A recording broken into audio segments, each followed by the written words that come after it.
Hello everyone, welcome to this channel. और आज हम सीखने वाले हैं बहुत ही इंपॉर्टेंट चीज, generalized reduced equation of state. क्या होता है generalized reduced equation of state?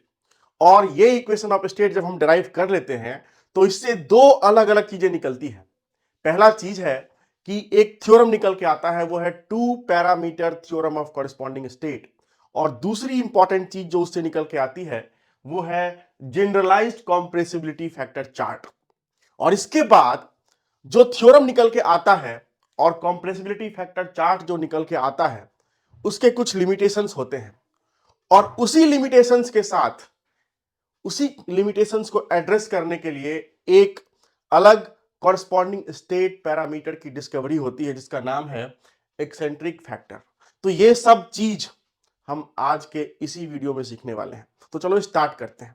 तो सबसे पहले हम डिराइव करेंगे generalized reduced equation of state van der Waal equation of state से। तो हम जानते हैं कि जो van der Waals equation of state है वो बहुत ही सिंपल है, P plus A upon V square into V minus B equal to R T. और इसमें मैंने एक बहुत डिटेल्ड वीडियो बनाया था van der Waal equation of state पे, जिसमें हमने ये भी बताया था कि ए और बी का सिग्निफिकेंस क्या है, बहुत ही सिंपल तरीके से। और फिर हमने ए और बी जो पैरामीटर्स हैं वॉन्डर वॉल पैरामीटर्स वो भी निकाला था क्रिटिकल प्रॉपर्टीज पीसी वीसी और टीसी के टर्म में। उस वीडियो का लिंक मैं डिस्क्रिप्शन में डाल दूंगा, अगर आपने अभी तक नहीं देखा है तो उसको जरूर देखना, बहुत मजेदार है। तो ये है van der Waal equation of state 1 mole के लिए। यहां पे भी जो है वो मोलर वॉल्यूम है। और हमने उसी वीडियो में ये ड्राइव किया था कि जो पैरामीटर ए होता है उसका जो फॉर्मूला निकल के आता है that is 27/64 R square TC square upon PC. और हमने ये भी बताया था कि जो बी का वैल्यू होता है वो होता है R T C by 8 PC.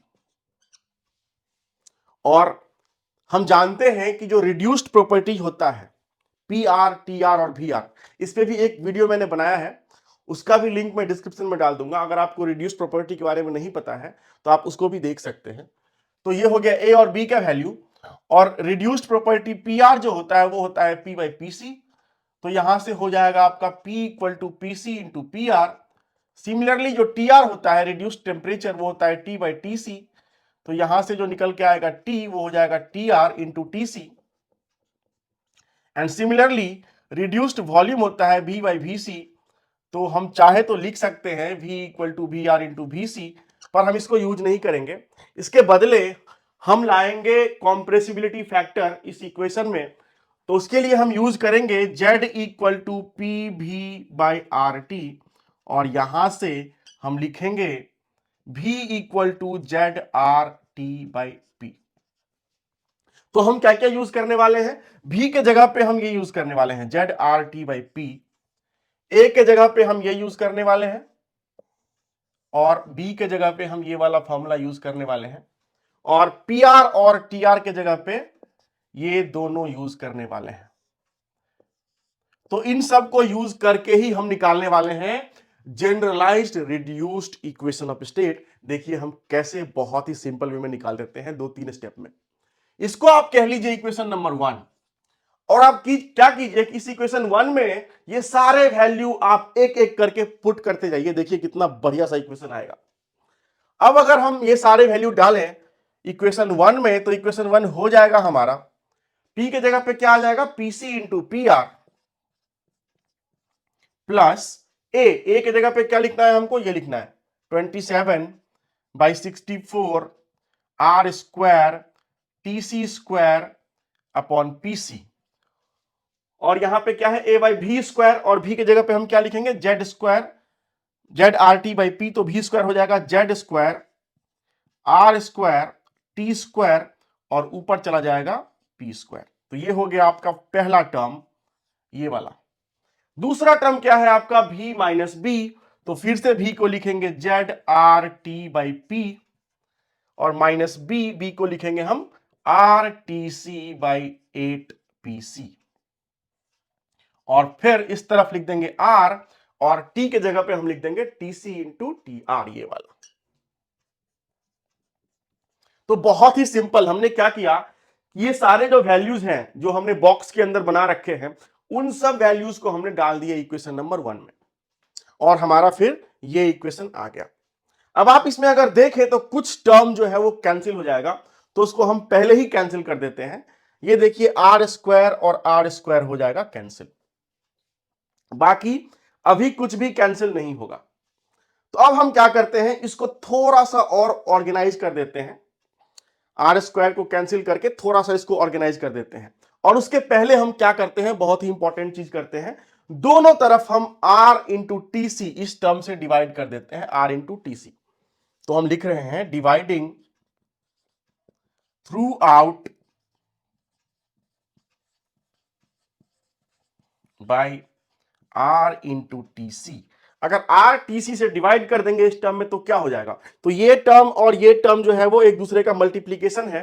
तो आर टी सी से हम किसी में भी डिवाइड कर सकते हैं, फर्स्ट में भी सेकंड में भी, लेकिन हम करेंगे सेकंड में, क्योंकि सेकंड में देखिए आप आर टी है, यहां पे आर टी है, तो वो कट जाएगा, इसलिए हम सेकंड वाले में करेंगे, फर्स्ट वाले में नहीं करेंगे। और इस तरफ भी हम डिवाइड कर देंगे आर टी सी से।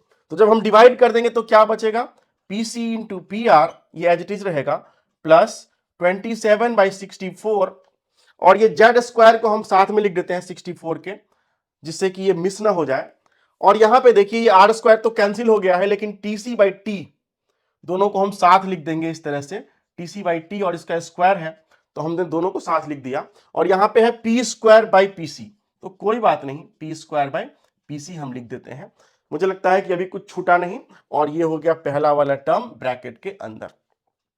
सेकेंड वाले टर्म में देखिए हमें करना है डिवाइड आर इंटू टीसी से, तो आर तो कट जाएगा यहां से, तो ये बच क्या जाएगा, जेड बाई पी, और फिर टीसी से डिवाइड कर रहे हैं तो टी बाई टीसी, और आर तो कैंसिल ही हो गया, और यहां पे आर टीसी कैंसिल हो गया, तो यहां पे बच गया 1/8 पीसी, और इस तरफ आपका बच गया टी आर। बहुत ही सिंपल है।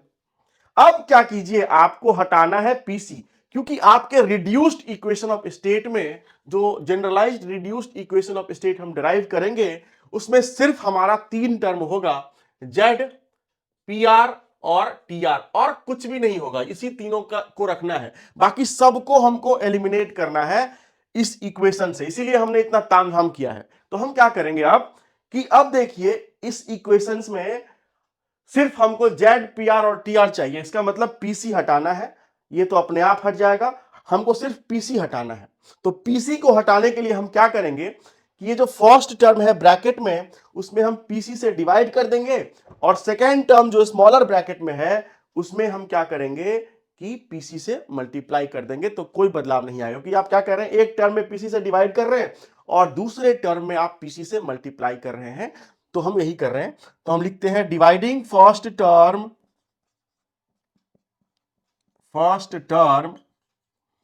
Bye PC and second term and multiplying second term, या फिर लिख लो डिवाइडिंग सेकेंड टर्म बाय 1/पीसी। एक ही बात हुआ, आप पीसी से डिवाइड करें चाहे 1/पीसी से मल्टीप्लाई करें। तो यहां पे हम क्या कर रहे हैं, नहीं ठीक ही कर लेते हैं, ये अच्छा नहीं लग रहा है, एंड मल्टीप्लाइंग सेकेंड टर्म, अच्छा यही रहेगा, and multiplying second term by PC. और ये सिर्फ हम लेफ्ट हैंड साइड में कर रहे हैं, राइट हैंड साइड में हम कुछ नहीं कर रहे हैं, तो सिर्फ एल एच एस में हम ये सब बदलाव कर रहे हैं।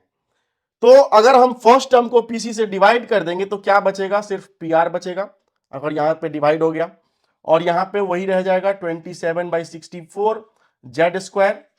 अब देखिए टीसी बाई टी क्या होता है, टी बाई टीसी है टी आर, तो टीसी बाई टी क्या हो जाएगा, 1/टी आर, और इसका स्क्वायर, क्योंकि इसका स्क्वायर है। और यहां पर हमने क्या किया है, पीसी से डिवाइड किया है, तो सेकेंड टर्म में भी पीसी से डिवाइड हो जाएगा, तो ये हो जाएगा पीसी स्क्वायर। तो ये क्या हो जाएगा, P square by PC square, तो पी बाई पीसी होता है पी आर, तो P square by PC square हो जाएगा 1/पी are square.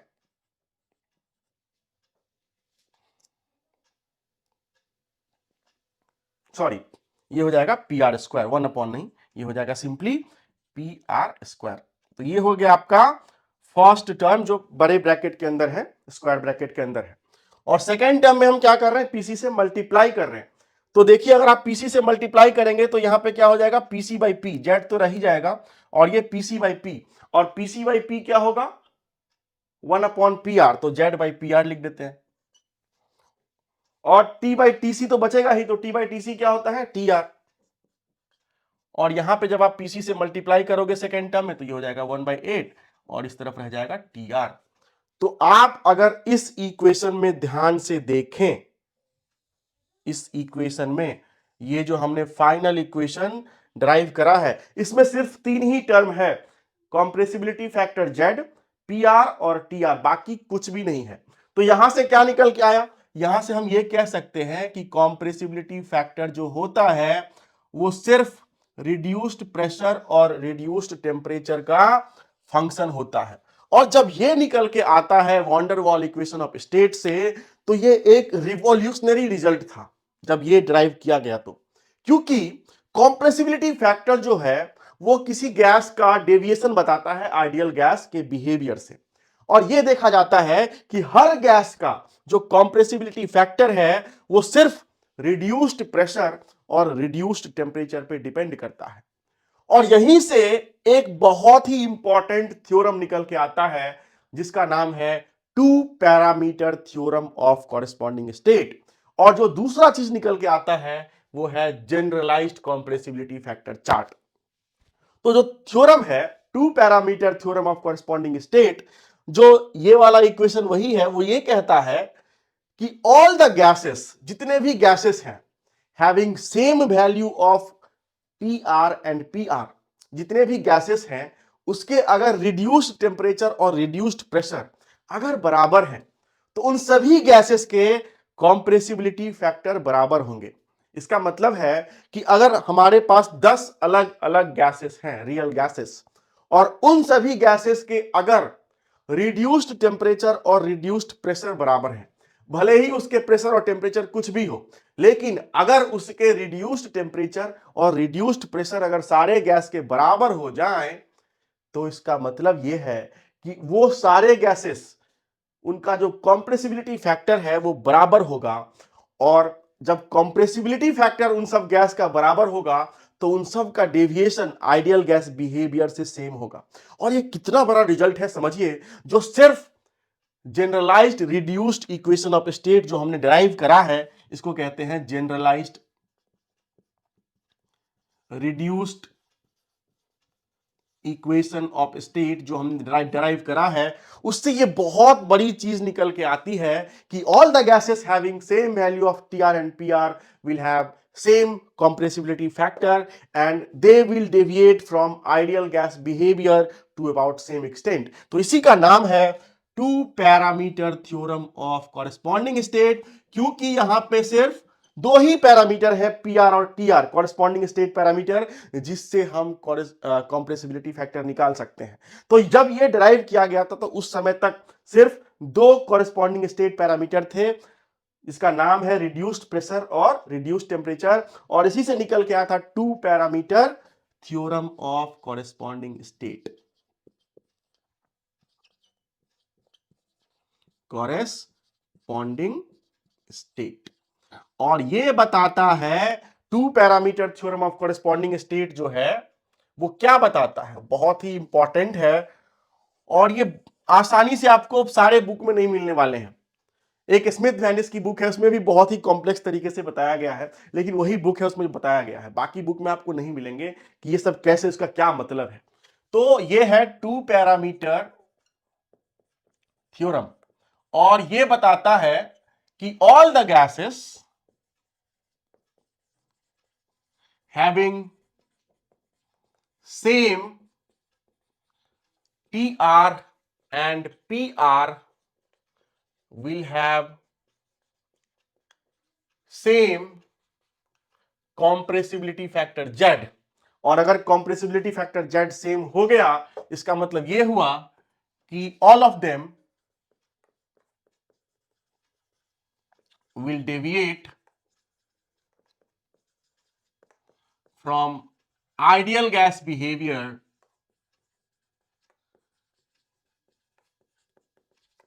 To same extent. बहुत ही रिवॉल्यूशनरी रिजल्ट था ये।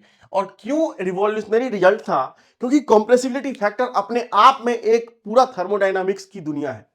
और अगर कंप्रेसिबिलिटी फैक्टर अगर बराबर हो जाए हर गैस का, तो इसका मतलब यह है कि उससे बहुत सारे प्रॉपर्टी बराबर हो जाएंगे।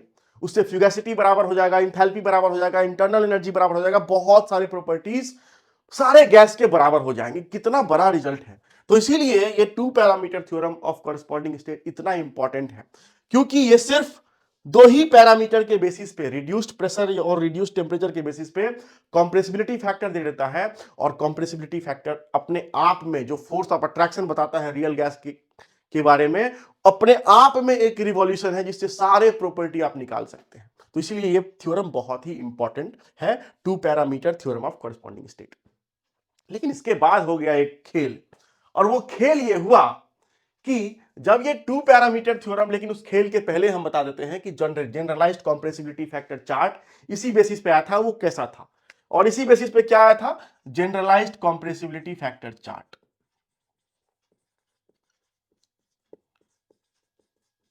ये भी बहुत ही यूजफुल था, क्योंकि वो भी इसी बेसिस पे आया था। वो इस तरह का दिखता है। ये है आपका एक्स एक्सिस, जहां पे है आपका रिड्यूस्ड प्रेशर, और वाई एक्सिस पे है आपका जेड, वो होता है पी भी रियल बाय आर टी। और इसी से आया था ये जनरलाइज्ड कंप्रेसिबिलिटी फैक्टर चार्ट, जो इस तरह का है।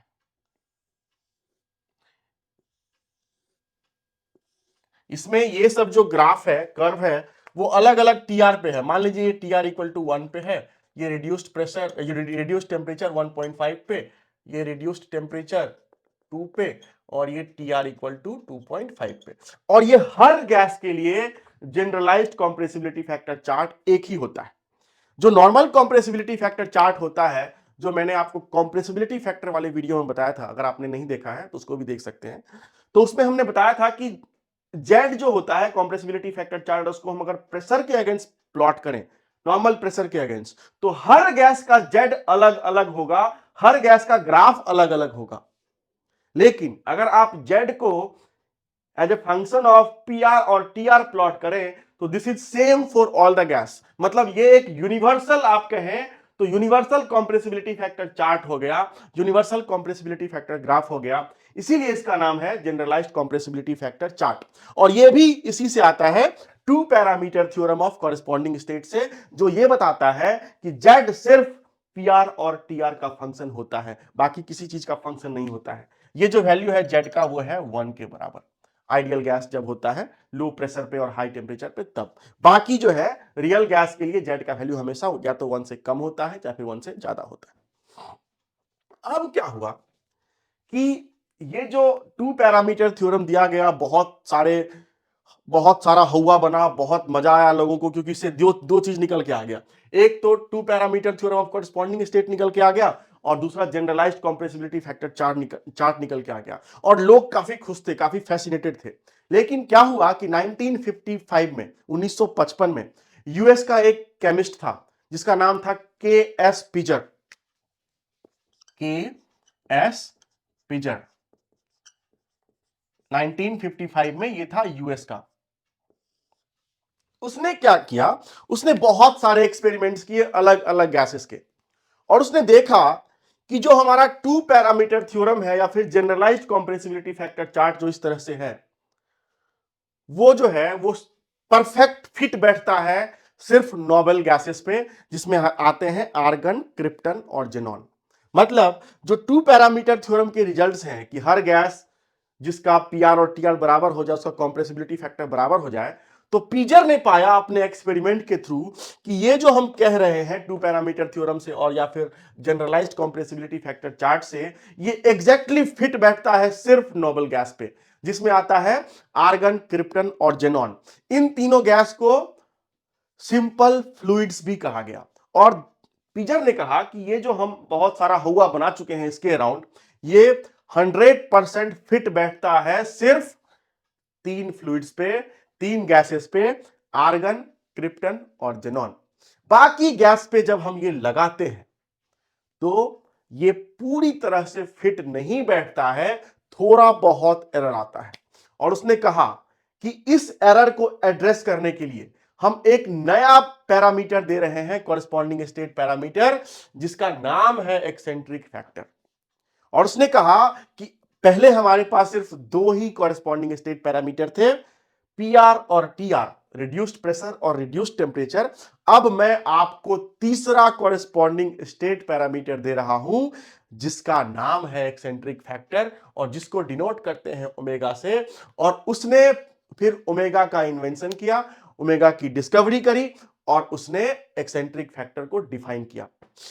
पीजर ने पाया कि जो सिंपल फ्लूइड्स हैं, फॉर सिंपल फ्लूइड्स, जिसमें हमने अभी कहा है कि आर्गन, क्रिप्टन और जेनॉन आता है, उसने देखा कि जो सिंपल फ्लूइड्स हैं या फिर जो भी फ्लूइड्स हैं, उसमें जो रिड्यूस्ड प्रेशर का सैचुरेशन वैल्यू होता है, रिड्यूस्ड प्रेशर का जो सैचुरेशन वैल्यू होता है, उसको अगर हम रिड्यूस्ड टेम्परेचर के वैल्यू 0.7 पे निकालें, क्योंकि प्रेशर और टेम्परेचर लिंक होता है और प्रेशर के चेंज होने से टेम्परेचर भी चेंज होता है, तो रिड्यूस्ड प्रेशर का सैचुरेशन वैल्यू इन गैसेस का जब उसने टीआर, रिड्यूस्ड टेम्परेचर 0.7 पे निकाला और जब उसका उसने लॉग लिया, तो उसने पाया कि ये वैल्यू आता है -1 for all simple fluids, for all simple fluids. मतलब आर्गन, क्रिप्टन और जेनॉन के लिए log of PR saturation TR equal to 0.7 पे -1 ही आता है ऑल सिंपल फ्लूइड्स के लिए। बाकी जितने भी फ्लूइड्स हैं उसका अगर आप लॉग पीआर सैचुरेशन निकालेंगे इसी वैल्यू ऑफ टीआर पे, तो वो -1 के बराबर नहीं निकलेगा। मतलब for all other fluids, for all other fluids, Pitzer ने पाया कि जो लॉग पीआर सैचुरेशन है टीआर इक्वल टू 0.7 पे, वो -1 के बराबर नहीं आता है। तो उसने कहा कि ये ऐसा इसीलिए हो रहा है क्योंकि जो सिंपल फ्लूइड्स हैं उसके मॉलिक्यूल्स गोल गोल हैं, स्फेरिकल हैं, परफेक्ट मॉलिक्यूल्स हैं। लेकिन जो अदर फ्लूइड्स हैं उसके मॉलिक्यूल्स परफेक्ट स्फेरिकल नहीं है। इस कारण से क्या होता है कि प्रेशर और टेम्परेचर में जो रिलेशन होता है वो यहां पे यूनिफॉर्म नहीं होता है अलग अलग गैसेस के लिए। इन सब गैस के लिए यूनिफॉर्म होता है, -1 ही निकल के आता है। तो उसने कहा कि जो कॉरेस्पॉन्डिंग स्टेट पैरामीटर्स हैं पीआर और टीआर, जिसपे जेड डिपेंड करता है, वो मॉलिक्यूलर इंटरेक्शन पे भी डिपेंड करेगा। वो स्फेरिसिटी मतलब मॉलिक्यूल का कैसा दिखता है उस पर भी डिपेंड करेगा, उसके शेप पे डिपेंड करेगा। और इसलिए उसी बेसिस पे उसने एक्सेंट्रिक फैक्टर डिफाइन किया। तो उसने कैसे डिफाइन किया? उसने कहा कि जो एक्सेंट्रिक फैक्टर जो हम आपको दे रहे हैं, थर्ड कॉरेस्पॉन्डिंग स्टेट पैरामीटर, उसको आप ओमेगा से डिनोट कीजिए। और वो क्या होता है? वो होता है इन दोनों का डिफरेंस, इसका और इसका डिफरेंस। मतलब सिंपल फ्लूइड का जो आप लॉग पीआर सैचुरेशन निकालेंगे और जनरल फ्लूइड का जो आप लॉग पीआर सैचुरेशन निकालेंगे टीआर इक्वल टू 0.7 पे, उन दोनों का जो डिफरेंस होगा वही होगा हमारा एक्सेंट्रिक फैक्टर। और उसने वो डिफाइन कर दिया इस तरह से, at TR equal to 0.7, this is for simple fluid SF, minus यही चीज log PR saturation at TR equal to 0.7 for complex fluids या अदर फ्लूइड्स। इन दोनों का जो डिफरेंस है उसने कहा कि वही होता है ओमेगा एक्सेंट्रिक फैक्टर। और इसका वैल्यू कितना है? ये है -1 और ये है minus log PR saturation at TR equal to 0.7। और यही डेफिनेशन है थर्ड कॉरेस्पॉन्डिंग स्टेट पैरामीटर जिसका नाम है एक्सेंट्रिक फैक्टर। और इसके बाद जब उसने एक्सेंट्रिक फैक्टर को डिफाइन कर दिया, तो उसके बाद उसने कहा कि अब हमारे पास सिर्फ दो नहीं बल्कि 3 कॉरेस्पॉन्डिंग स्टेट पैरामीटर हैं, रिड्यूस्ड प्रेशर, रिड्यूस्ड टेम्परेचर और एक्सेंट्रिक फैक्टर। और इसी के बेसिस पे उसने एक थ्योरम दिया जिसको कहा गया 3 parameter theorem of corresponding state, क्योंकि उसने एक नया कॉरेस्पॉन्डिंग स्टेट पैरामीटर दे दिया एक्सेंट्रिक फैक्टर। और फिर उसने कहा कि अब जो है जेड जो होगा, मतलब कॉम्प्रेसिबिलिटी फैक्टर जो होगा जेड, ये डिपेंड करेगा 3 पैरामीटर पे, पी आर, टी आर और साथ में ओमेगा पे। और यही है आपका 3 parameter theorem of corresponding state, जिसका स्टेटमेंट ये है कि all the gases having same T R, P R and omega, same TR, PR and omega will have same value of Z, and all of them will deviate from ideal gas behavior to about same extent। और इसके बाद जो है एक generalised equation of state दिया गया जो इस तरह का था, Z equal to Z0 plus omega Z1, जहां पे Z0 और Z1 ये भी कॉम्प्रेसिबिलिटी फैक्टर का ही वैल्यू है जो सिर्फ PR और TR पे डिपेंड करेगा, रिड्यूस्ड प्रेशर पे और रिड्यूस्ड टेम्परेचर पे। और ये लिंक्ड है आपका वीरियल इक्वेशन, वीरियल कोफिशिएंट्स जो है वो मॉलिक्यूलर इंटरेक्शन के बारे में जो बताता है उस पे भी। तो ये था पूरा कॉन्सेप्ट जो हमने बताया आपको, generalised reduced equation of state, generalised compressibility factor chart और एक्सेंट्रिक फैक्टर के बारे में। फिर हमने बताया आपको 2 parameter theorem of corresponding state and 3 parameter theorem of corresponding state. अगर ये सारे कॉन्सेप्ट आपके दिमाग में घुस गया, आपको अगर मजा आया इस लेक्चर से, तो इस चैनल को सब्सक्राइब करिए और इस वीडियो को लाइक और शेयर जरूर करें। Thank you for watching this video.